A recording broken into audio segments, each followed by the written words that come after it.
Hello mga guys, luto tayo ng kamote fries mga guys. Oh, ang lalaki mga guys. Oh. Bigay lang to ng kapitbahay ko. 3 piraso lang to guys. Pero maraming binigay sa akin. 3 lang yung binalatan ko. Ang lalaki mga guys. Oh. Yan, lulutuin natin mga guys. Tawag dito, kamote fries. Mamaya na natin lagyan ng asukal mga guys. Ang lalaki mga guys ng kamote mga guys.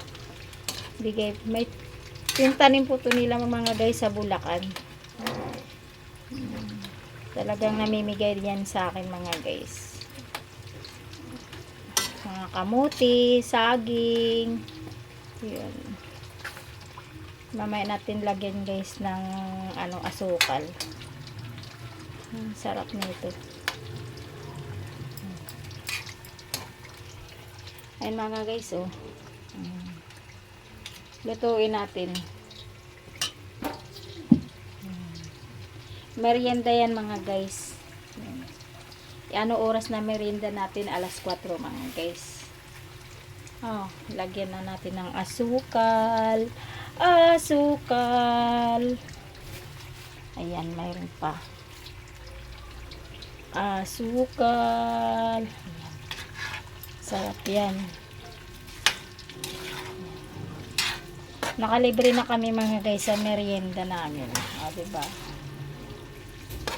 Mabait talaga yun. Namimigay talaga yun mga guys.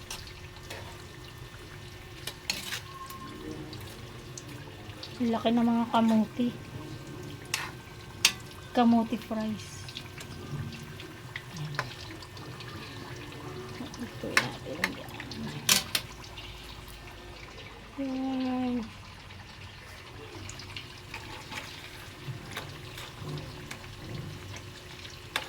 Sabi nito, haluin natin para hindi daw masunog.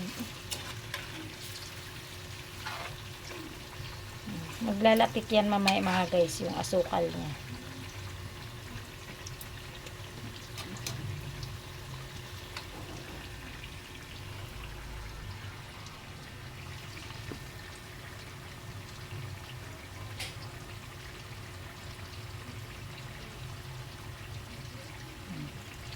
Ayun mga guys, asukal sa manggahan ko lang binili yan mga guys, mura lang yan. Yan ang ganap natin ngayon, kamote fries. Kamote fries ba? Kamote fries. Kamote Q.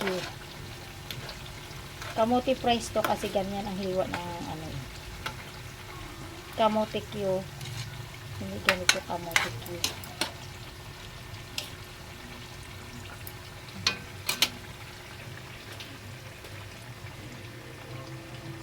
Tagal pa maluto yan.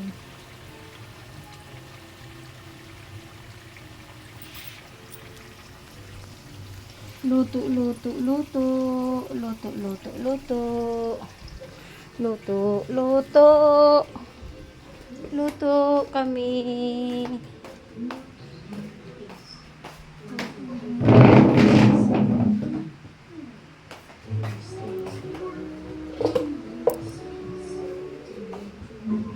Oy Carlo, pailawan mo yan dyan. Madilim na.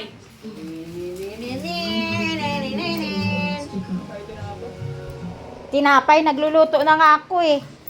Tinapay ka dyan. Mas masarap pa to sa tinapay. Pasensyahan nyo na guys yung pader na yan guys. Oh, kasi ano yan guys, pinturahan yan guys. Ayan. Pinturahan yan siya kasi madumi na mga guys. Ayan oh. Kailangan pinturahan yan. Luto ko kamote fries. Oh. Yan, ang dumi-dumi niya mga guys. Kailangan pinturahan talaga yan. Para maging maganda. Para malinis. Tingnan. Oh. Tingnan natin.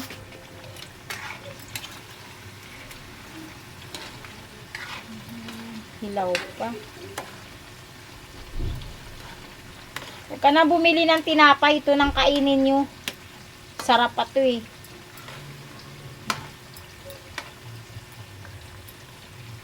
Ay, diba?